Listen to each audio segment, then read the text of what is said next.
Well, we are excited to talk today with Mark Anthony, who is the psychic lawyer, who's an author, and somebody who I am just fascinated to speak with what a Supreme Court attorney knows about the afterlife. But before we dive in to that, my friend, I wanted to ask you, Mark, what are you feeling in terms of your heart most like lit up about in your life right now? I think it's just the possibilities that each day brings. You know, what we have to realize is that while we're living in the material world, we only have so much time. And every day that we're alive is a gift, although many days may not feel that way. And even on the days that don't feel that way, we have to be thankful that we're here and that divine providence willing, we have the opportunity to do something positive. That's a beautiful answer, my friend. I love that aspect because it just gives me immediate insight. And I just, for our listeners that are out there today, I want to just reiterate that we have a classically trained trial attorney who was admitted before the Supreme Court, that's going to talk to us about consciousness and how it survives after quote unquote death. That's another little story in there, Mark, that I'll share in a second. But before we begin, I just would like our folks out there to kind of sit with a salient listener question. And this question is sitting with me. It's what kind of evidence would it take for you to believe that consciousness survives the body? Well, that's one of the reasons I've written 3 books about it. I lecture nationwide and I write articles about this for Best Holistic Life magazine. The evidence is overwhelming. And the thing is, Michelle, for thousands of years, there have been documented accounts of people who've interacted with spirits, people who have died and then lived to tell about it. We now know that mysterious phenomenon as near-death experiences. Mm. And in the last 50 years, back in the mid 1970s, when Dr. Raymond Moody introduced his book, Life After Life, that's when he introduced the term near death experience. I'm honored to know Raymond Moody as not Oh, just a colleague, but as a friend. And beautiful. he is just an amazing person. And through my work, I do a lot of work and research with the International Association for Near Death Studies. And 2022 was a banner year. Um, what happened, and I can always remember this because it happened on 2/22/22, February 2nd, 22nd of 2022, in Tartu, Estonia. An 87-year-old man started having an epileptic seizure. So he was rushed to the hospital. The standard protocol is to administer an EEG, an electroencephalogram, to measure brainwave frequencies so that the doctors can figure out what's going on inside of his brain and they can treat this. Well, he died. Suddenly, he had a massive heart attack during the EEG. This is significant because this was the first time in history that somebody died while being having an EEG Mhm. administered. We have 5 brainwave frequencies: um, gamma, beta, alpha, theta, and delta.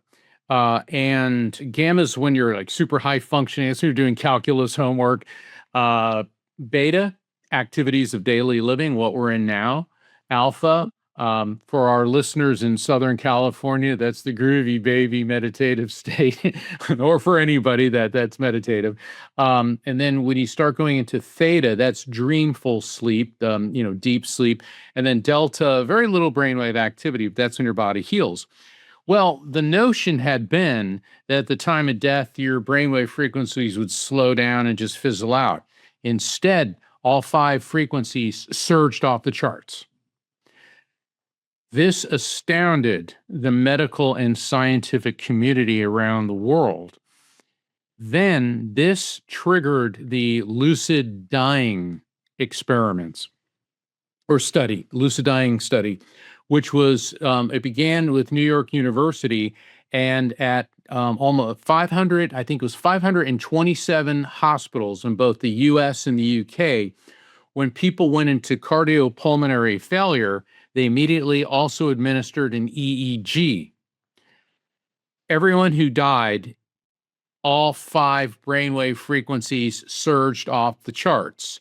For those who survived, 1 in 5 survivors reported lucid experiences going through a tunnel into a light, meeting deceased loved ones, encountering a divine entity you may call God.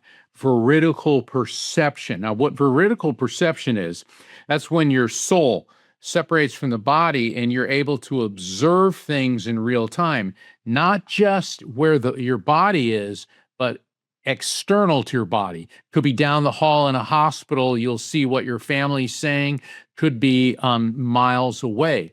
So the data was consistent, and the lead researcher, Sam Parnia, said this appears to be evidence that consciousness survives physical death. And what in both the Tartu Estonia incident and in the lucid dying study, it does appear that when our brainwave frequencies surge, right as that's happening, it seems to be a recall of our life events, which is a component of a near-death experience is called the life review, the proverbial my life flashed before our eyes. So the thing is, Michelle, we are now receiving and compiling scientific evidence that consciousness, which is our spirit, our soul, the who and what we are, survives physical death. So I know it's a long answer, but that's No, it's a actually beautiful answer. quite a It's bit shorter than everything I could go into. no. It's a beautiful, perfect answer, Mark, because one of the things that, we've had like near death experiencers on, we've had other folks that are psychic and mediums. What was so intriguing about what you were saying is just the evidence that is just compelling and compiling. And, I feel like as our awareness is shift and we're able to actually wrap our earthbound kind of consciousness around this, it seems like the evidence just keeps coming It like does. into our awareness, right? Like we're Yeah. able to process it finally. Well, we are, and since the dawn of recorded history, there have been accounts of people who have communicated with spirits. And I know that in, some religious people get all, panicky about that, and they start yanking quotes out of the Bible saying, "Oh, this is wrong and this is bad." But there's plenty of places in scripture where spirit communication is viewed as a gift, as a gift from God, and that it's not looked at as a negative thing. Now, leaving, and I don't want to say leaving faith aside, but on my work, I try to bridge the divide between faith and Hmm. science, because Yes. for thousands of years, people strictly adhered to scripture. Then the Enlightenment comes along, and Sir Isaac Newton. And Newton was a really quirky character. I mean, he was rude, insulting, he was nasty to everyone around him. Absolutely brilliant man. He invented calculus, so he inflicted that on every high school and Yes. college student for the past 400 years. He developed the laws of gravity, the laws of motion, the laws of optics. And here's the thing, even though he did not believe in a soul or an afterlife, he did believe in God, and he spent more of his time reading scripture looking for cryptic and metaphorical messages than he did studying science. I mean, that's incredible. This is a Incredible. guy that basically invented physics, not to Incredible. mention calculus, and he spent more time with the Bible. And he said that atheism is so senseless. When I look at the earth and see that it's the right distance from the sun, basically to give us life, this did not happen by accident. Well, the problem, Michelle, is in the wake of Newton's passing, the hardcore science crowd, which we refer to as Newtonian reductive materialists, Materialists. Yeah. looked at belief in an afterlife and a soul as basically mythology. So, for the better part of 250 years, actually almost 300 years, Faith was on. It's like in a boxing ring. In this corner we have faith, ding ding, and in this corner we have Newtonian reductionist materialists. All right, and so never the twain shall meet. But then came the advent of quantum physics. So now we have Albert Einstein, his wife Mileva Marovich Einstein, his first wife, Louis de Broglie, Niels Bohr, Max Planck, Richard Feynman. And now there's a whole different way of looking at the universe, which went way past Newton's reductive materialism. Now, in Thank defense, God. yeah, in defense of Newton, if he had had Hmm. quantum physics, I think they still didn't have the technology That's right. back in his day, but now quantum physicists are saying that the idea of a soul and an afterlife does not violate the laws of physics. That's right. So anyway, I'm giving you a quick snapshot on that. No, no, I love it because so for folks out there and for you, Mark, because you're a psychic medium. So I have a dear friend, actually a friend who inspired this show, who inspired me to do this, who just popped off the planet June 20th, like out of the blue, 2024. Um, Spoke with her the night before, had made a suggestion to her about something, and that was it. I didn't hear from her the next day, called her sister that evening, wasn't good news. She had a massive stroke. and and what the reason that I laugh is because she had had a birthday in April. She was a very strong-willed Aries.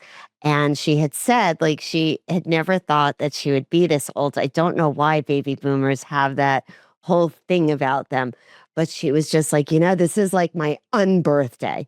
So there was part of me that knew that Brenda had probably lined all of this up, but obviously the shock, the sadness, right? The grief, the sorrow.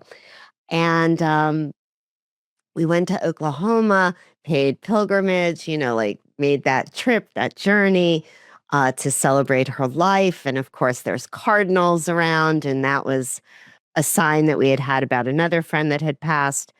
And Mark, thank heavens for this experience because I can't say the word DEAD anymore because Right. I don't believe that Brenda is that word. Like it doesn't even feel right to me anymore, right? Like she was a Right. teacher of mine and a big sister. So it's Christmas time. And I have a client that I haven't seen in a minute. I saw her, I guess, in July, which I'll be honest, after Brenda's death, it's a little bit of a blur that time. It was like Oh, having sure. my big sister die. And sure enough, she's like, Michelle, I brought something for you, and like I want you to open it, And I was like, oh, Tracy, thank you so much. So like I open it and I'm kind of in client mode, office mode, and it's this magnificent cardinal that she had a stained glass Aw. right? Like artists that she commissioned to do it. So we're talking about, and she says, you had shared with me about the Cardinals after Oklahoma. And she's like, it was just very profound and like it just stayed with me and it resonated. So I thought the next time I see you, I want to give this to you. And I was like, Tracy, my goodness, thank you so much. I said, if I was not in professional mode like I am, you would probably get like some tears of joy and like, like, thank you. So we continue the conversation, Mark, and somehow she starts talking about her daughter and she's asking me, I was an educator prior, and she's asking me about like books that she's reading to Aurora about astrology. And this is like a great millennial parent, right? And I was like, Tracy, I think it's fabulous. And she goes, well, the other day, Aurora says to me, I'm an Aries. And she goes, and she actually like knew like kind of what it meant when I was reading the book to her. And she said it was such authority. I was like, as only an Aries could do. I said, you know what's so funny? I said, Tracy, Brenda was an Aries. And so of course she says, Mark, that her daughter's birthday is the same birthday as Brenda's. Oh my goodness. Right. So that was kind of like the God wink, like to me, of the astronomical proof, like just that the numbers don't lie. Because, like, you, at least for me as a Gen Xer who is programmed I definitely, like, my mother had a near death experience. Like, it's not like it's like foreign to the consciousness. My father spoke about reincarnation, but let's be honest, I've been incarnated as a Judeo Christian woman into North America. So there's part of that enculturation that continually is like who am I to test God? But I do it like all the time. And so this evidence is so beautiful for people to hear because it shifts the grief barometer, Yes, it right? does. It does. Yes. It doesn't make it go away. It doesn't change it. Like I've said to people, like these experiences are so profound. They're learnings, though. They're learnings and their love. Like I'm learning about how love is eternal and how connection continues. And for that, I am eternally grateful. However, from this vantage point, because we decided to play in a game where we forgot everything that we have to now remember, I have believed that, yeah, consciousness does exist outside of the body. However, why would I be important enough in all of the experiences and all of the life journey that this friend had that she would take the time and that the angels, that consciousness would invite me into that space? Right. I think that's where people sometimes trip up and why we need folks like you that translate, that inform, because you wonder, like, I said to her one day, like, you're out there doing like backflips. Like, you are like in 36 places at once, 36 million places at once, if you want. Like, wow, like I'm humbled and I can receive it. But man, Mark, my limited consciousness does not always understand it. Like, why does it happen at this time and not at this time? And obviously, you can tap in. Right. Well, that's also, we have to realize that spirits are not on our timetable. And a lot of people, they'll come to me and say, I my wife died and she never comes through to me. I don't know why. It's like, hold on. You're flooding the energetic field with I want, and this desire, which is perfectly normal, very natural. Sure. You want to hear from your loved ones. In my book, The Afterlife Frequency, I teach what I refer to as the raft technique. And I teach people how to recognize signs from spirits, accept the contact is real, feel it without overthinking it. The crucial Yeah. third step. That's where people will torpedo the experience. Oh, it's just my imagination. This is a grief-induced hallucination. Oh, it's because I want this. This is impossible. You gotta feel it without overthinking, and then trust the experience. RAFT.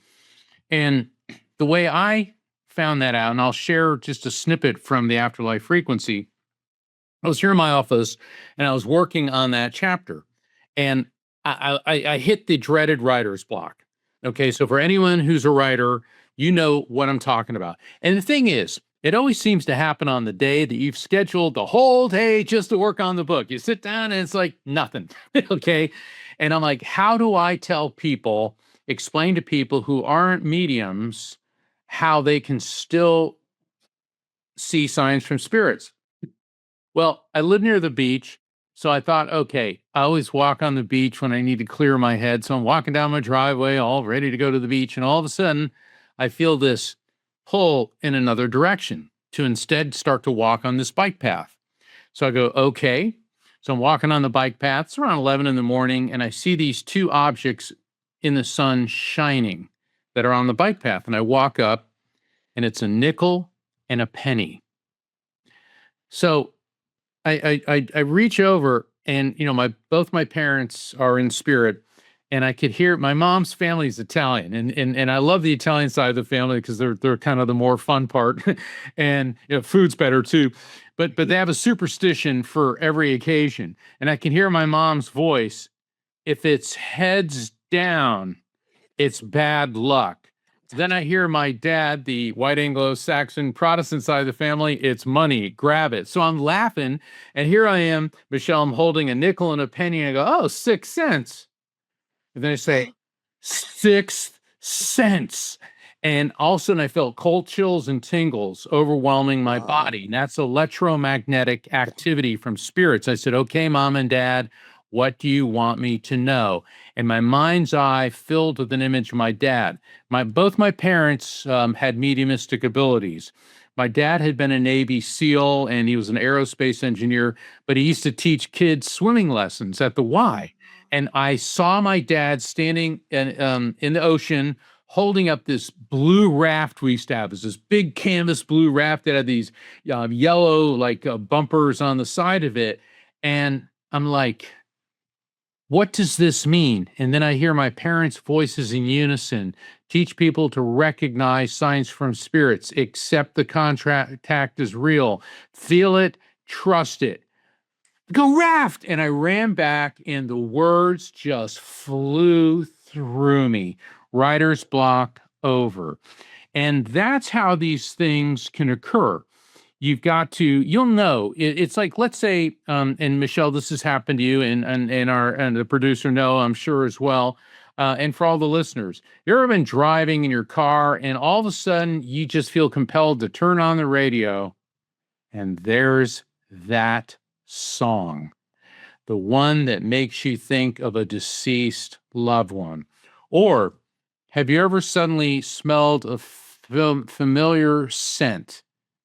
Um, Maybe a perfume or somebody's favorite apple pie or whatever, but there's no source for the scent. yeah. Catch a glimpse out of your peripheral vision of a deceased loved one. These are some of the ways that spirits communicate with us. And you've got to recognize those signs, accept the contact, feel it, don't overthink it. Because when you hyperanalyze it and start questioning it, you'll create a block, and then trust it. And then ask, what's the message? And it will come to you. That's beautiful. It's very beautiful. Because one of the most powerful human fears, right, is that permanent separation. Oh, yeah.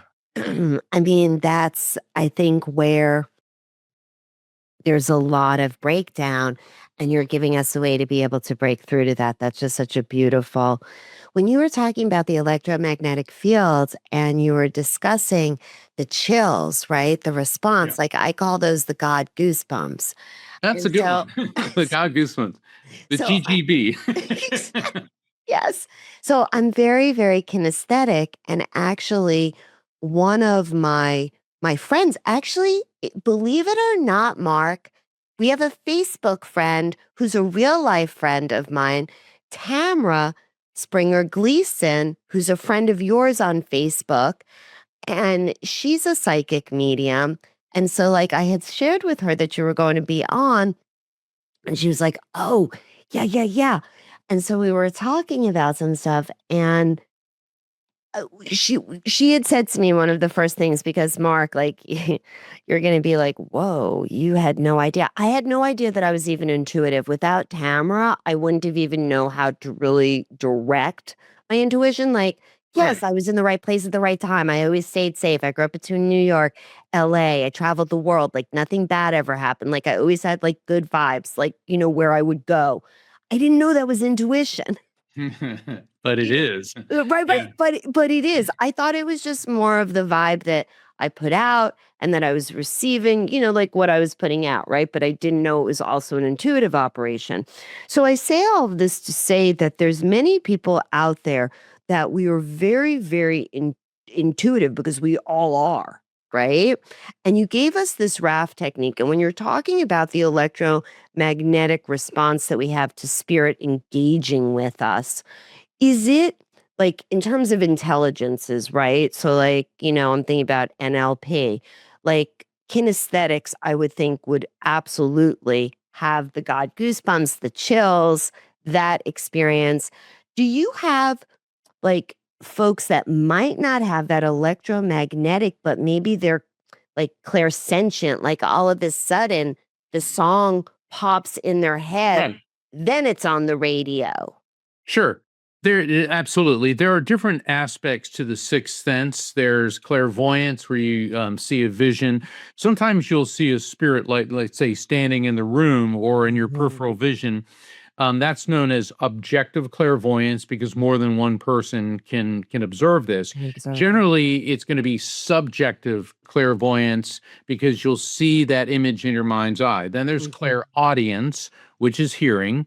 Then there's clairsentience, which is feeling.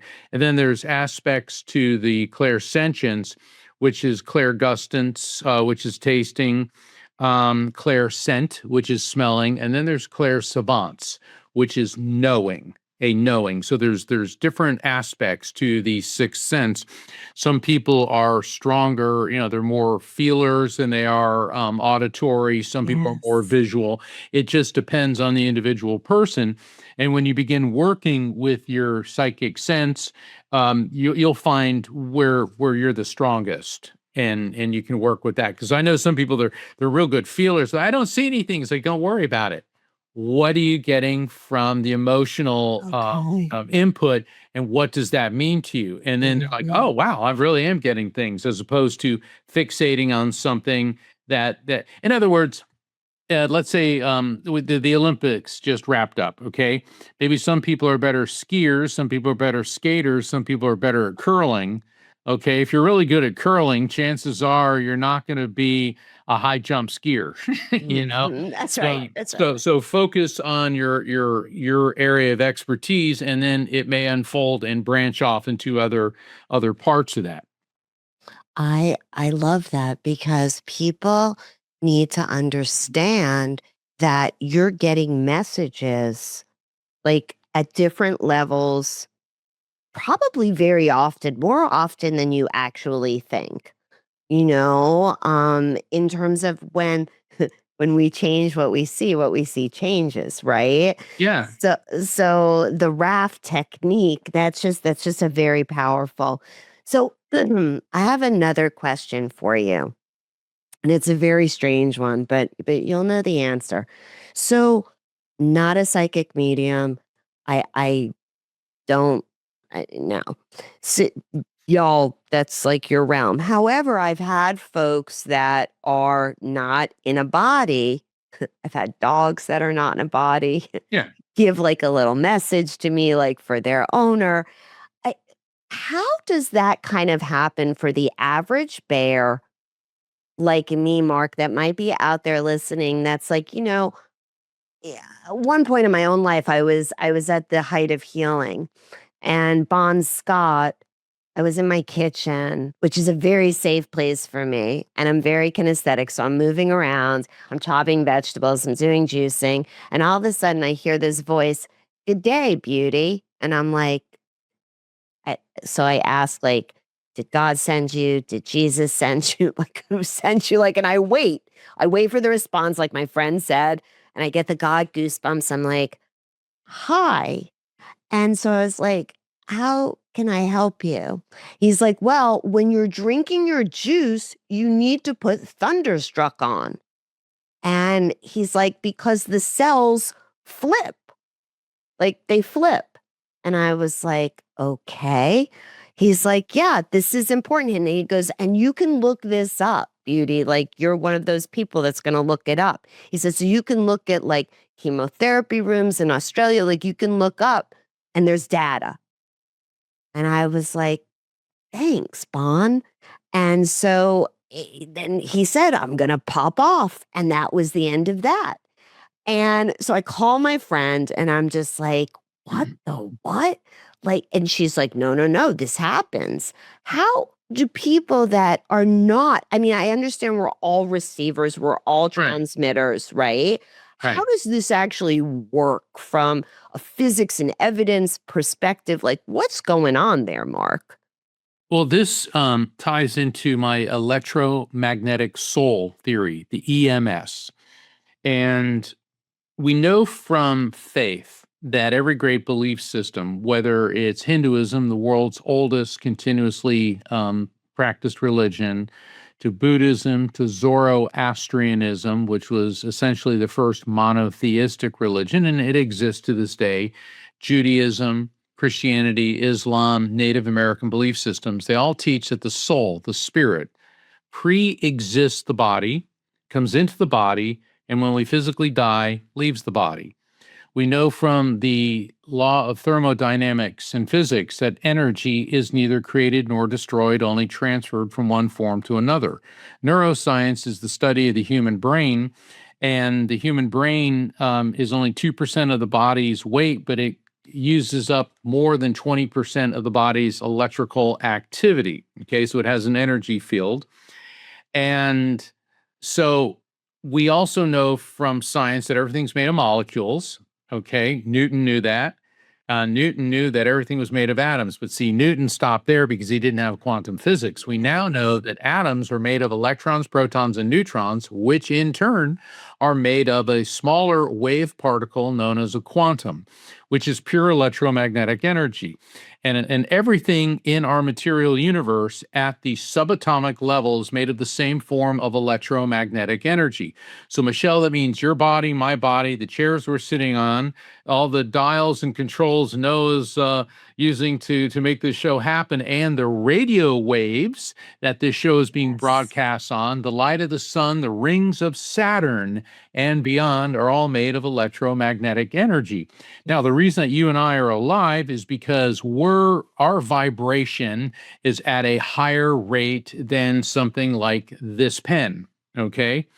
So, and people always say, Mark, that's really hard to wrap my head around. It's like, well, you think? I mean, it did take like Albert Einstein and Max Planck and Werner Heisenberg to figure this out. All right. So the three greatest geniuses in humanity's history.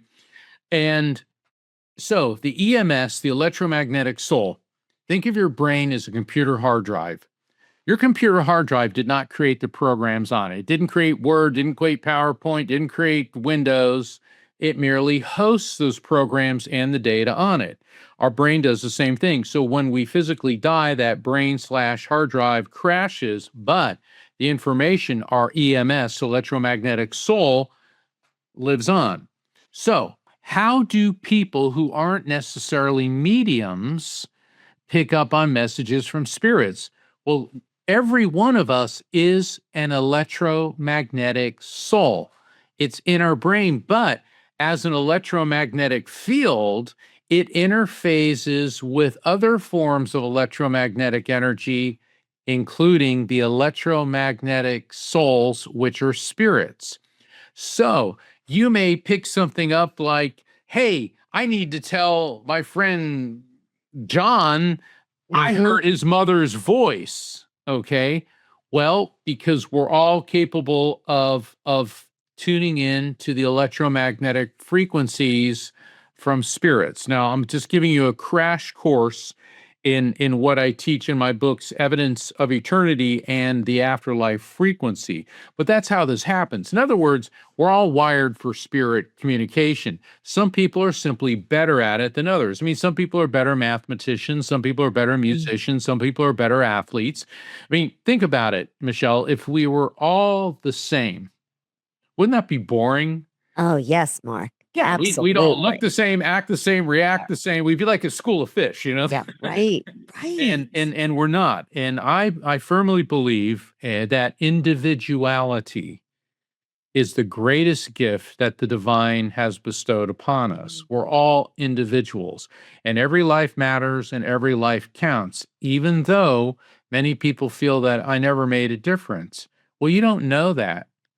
You may have listened to somebody, even people that that are enduring a form of physical incapacity. That person's mere existence has affected other people and gets them to respond in other ways and changes things. We're all the proverbial pebble that falls into the pond, and our concentric circles touch other concentric circles and others. This is our electromagnetic soul. our EM frequencies touch others. We can receive messages from spirits. We can convey those. I think these are the things that also give rise to empathy, to compassion.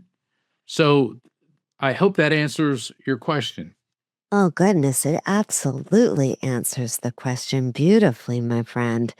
So there's something that we do in this, Mark, and it's kind of, and you're going to be great at it because you know all the answers. This is what you do. It's kind of just quick instinct answers. It's our little lightning round. Oh, cool. And I think this will just be fun for you because everybody has fun with it. So, my friend, is intuition trained or is it remembered? It's natural. We already have it. Now, it's trained in that, or it's untrained in that we are taught to filter these things out. See, Mm, young children will talk about seeing spirits and all these things, and then as they start school, they begin to filter these things out. But when you get those filters, once again, the RAF technique, RAF, feel without overthinking, get that out of the way, you start to become more intuitive. Plus, talk to any first responder, anybody in the military. Okay. Intuition. Now we'll put it in guy terms. All right, Noah, you're a guy. Guys, we big don't like to say terms. we're intuitive, but if you talk about gut instinct, all right, Chris Pratt, Harrison Ford, all right, Mhm. Clint Eastwood, these guys have gut instinct, Denzel, okay. The thing is, gut instinct. You talk to anybody who's a military member of the military or a first responder, Yes. they're going to talk to you about gut instinct. Women are better at embracing their feelings and emotions. Guys, we got all these hangups and they're getting, we're getting over it. I mean, we're making progress here. But you've got to trust those innate feelings that resonate through your body. I work with gut intelligence, right? I try to use that with men also. It's a bit of a more neutral term and they're like, "Yeah, I can receive that, Michelle." So, thank you because I thought it was a little bit of both. It's trained and it's remembered, right? It's like a bothy kind of answer. Is fear the greatest block that we have to awareness, Mark? In the metaphysical field, there's this all love is good, all fear is bad. Fear is false evidence appearing real. I hear this, pardon me, garbage all the time. Yeah. You can't make, I guess this is my training as a lawyer. You can't put everything into absolutes. In law, there's black, there's white, and then there's the gray area. And especially when you practice um, criminal defense work like I did in certain forms of civil litigation, oh, you're definitely in the gray area, quite a bit. But the thing is all love good? What happens when you fall in love with a narcissistic sociopath? Is that a good thing? No, No. it isn't. It isn't. That's right. How about having fear of sticking your hand in a basket full of live rattlesnakes? Is that a bad thing? Heck, no, it isn't. That's right. Okay. So you can't just say all fear bad, all love good. Now, when fear becomes the dominant force in your life to where you're so afraid you won't put your heart out there or reach out to other people or try new experiences, then it becomes a prophylactic to your development.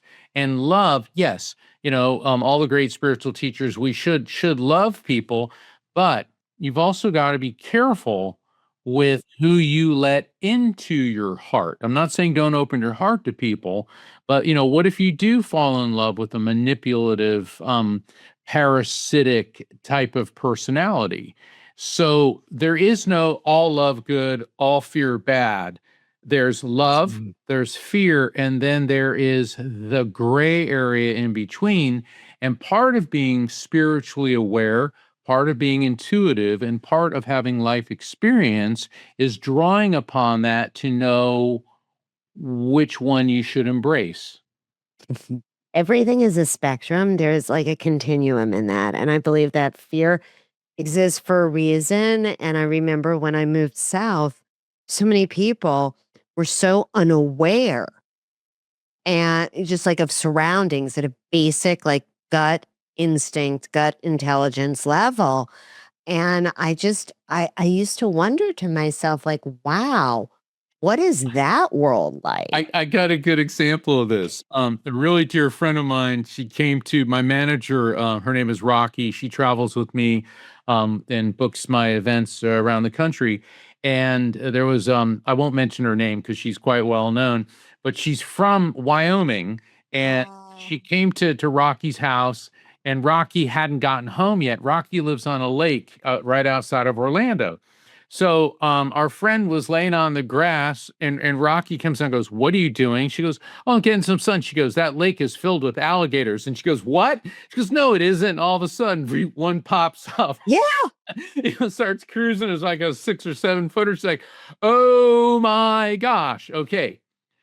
I ask you, is fear of laying next to a lake filled with alligators a bad thing, B, a good thing, or C, I don't know? It's a great thing. It is a necessary Great. thing. Yeah, I mean, like, yeah, people, wow. Okay, so next question, my friend. What is one daily practice that we could implement today that would help us with expansion in our own psychic awareness? Stop putting yourself down. Mm, Stop the stinking thinking. A lot of people, oh, I'm not good enough. Oh, why do I do this? Oh, how could I have done that? Stop that. Love yourself. And loving yourself is not me, me, me, me, me, me, me, me, me, me, me. Loving yourself is having confidence that you're capable, that you're able, that you're deserving of love, of happiness. Stop putting yourself down. And, I have to remind myself of this all the time because we all went through, when people say, "Oh, I had a terrible childhood," and some people had really horrible childhoods, but all of us had something awful in our childhood. All right. Maybe you were bullied or picked on, or you had an abusive home environment, or whatever it was. But the problem is that becomes part of our programming. And then as you get older, it's still there in the background. You're not good enough. You're not smart enough. You're not good looking enough. You're not created or talented enough. And that's where the ego edging God out. And also, this is mm, where fear comes in. Okay. So I'm going to go back to, these are all your fears are fears that you just can't do it. All right. So the ego is always there pulling you down. And you've got to say, "Hey, I know where that's coming from. That was when I was 3 years old or in third grade, and there was this bigger kid. He used to bully me and put me down. Well, guess what? He's not here, and this nonsense isn't either." that's right. So I think that is really important is when you get all those distractions out of your mind and clear that out, you'll start getting more in touch with your spiritual side and you'll start to love yourself. Now, there are people that are very much in the public eye, and I'm not going to mention any names. That's all me, me, me, me, me. I'm so great. I'm so fantastic. I'm so wonderful. And you look at that, and it's like that is the very antithesis to any form of spirituality Yes. when it becomes me, me, me as center of the universe. Okay. You've got to realize that we are part of the universe, but everything doesn't revolve around a particular person. Absolutely. Absolutely. Do we reincarnate, Mark? Absolutely. Brilliant. Yeah, my books, Evidence of Eternity, and more recently, my latest book, The Afterlife Frequency, which actually won an award as the cover award for best book on reincarnation. My electromagnetic soul theory explains the scientific basis for reincarnation. Because once our EMS leaves our body, it's a coherent quantum field, and it will return to a new host, meaning a fetus, Hmm. and we can live, or not can, we do live many lives. Also, Michelle, every near death experiencer, people who have near death experiences, they come out of it believing in reincarnation.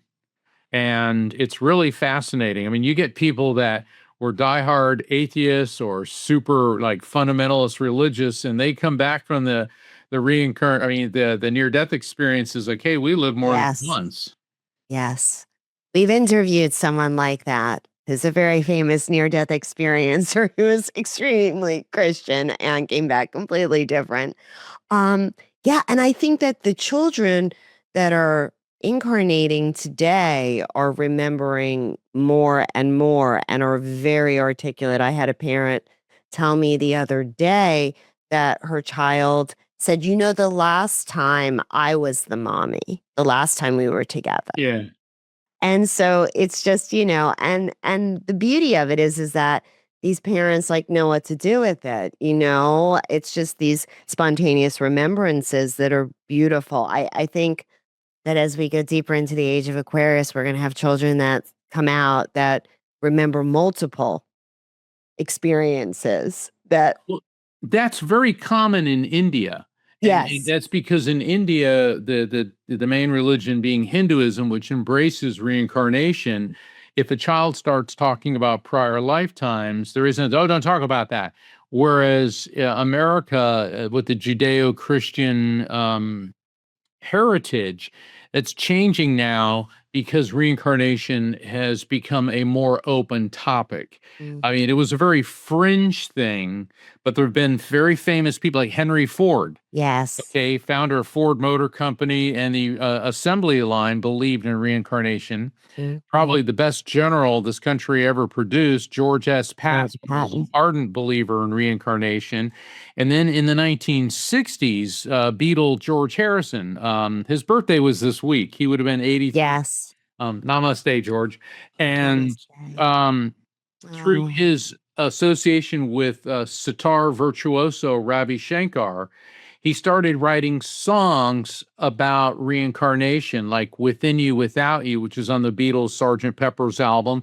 Then, when his album All Things Must Pass, when George's solo album came out, he wrote The Art of Dying, then the song All Things Must Pass. Then later albums, Give Me Love, Give Me Peace on Earth, which talks about reincarnation. And then in 1983, Shirley MacLaine, film icon, rocked the world with her book Out on a Limb. And she was the first major movie star to go public with her beliefs in reincarnation. And I've been honored to have had lengthy discussion with Shirley MacLaine about reincarnation and about her belief systems. And so now it's more openly discussed and studied.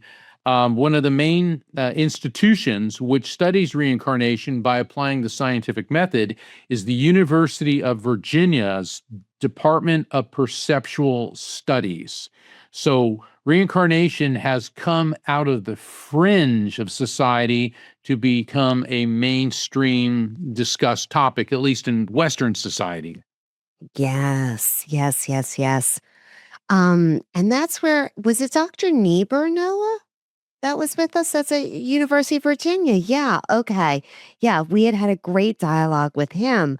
Um, all right, Mark, this is kind of a funny one, but before we let you get away, it's a good one. Where do the skeptics get it right? They don't.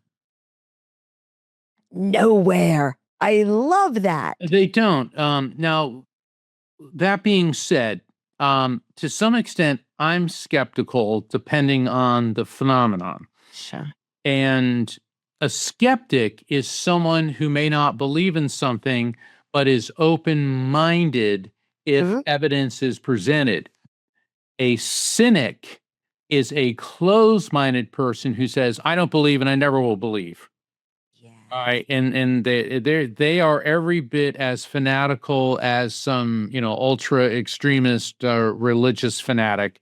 Mhm. But the skeptics, I'll say that healthy skepticism is good because what it can do is skepticism can set up protocols for proof. Because I've had some, well, I'm very skeptical, and I'm trying to explain what I do, and they're like, no, no, no, no, no, no, no. So they're flooding the energetic field with no, no, no, hyperanalyzing everything. Um, I mean, I was trying to do a reading for this guy, and I said something about Washington. Washington. I'm seeing an image of the Capitol. No, no, no. He lived in Seattle, Washington. You're wrong. And I was trying to explain to him that what a spirit does is they're sending an EM impulse into my brain, and it gets converted into recognizable concepts based on my memories, feelings, and cultural associations. So I'm getting to the concept of Washington, and I know, and you got to realize that spirit communication, intuition, this is not Siri, Google, or Alexa. We are communicating with another dimension, and you have to work with it. I'm getting Washington didn't want to hear it, didn't want to hear it. And so when you're working with a cynic like that, you're wasting your time. And whereas a Mm. skeptic could say, well, wait a second. He didn't live in Washington, D.C., but he did Yes. live, work, and die in Washington State. The So, concept being Washington. Look, I don't fling out Washington hoping to get a hit. I'm explaining what's coming to me. mm, mm. Yeah, it's really funny. When I started getting some hits myself, just as my own intuition has grown, there was somebody who came in for some work that was completely not related to like his mother or anything. And I kept hearing during this guy's entire hypnotherapy session, which it was very hard, the talking that was in the head. And it kept saying, penny for your thoughts, penny for your thoughts. And it kept saying Kentucky. And then it was giving me Lake Kentucky.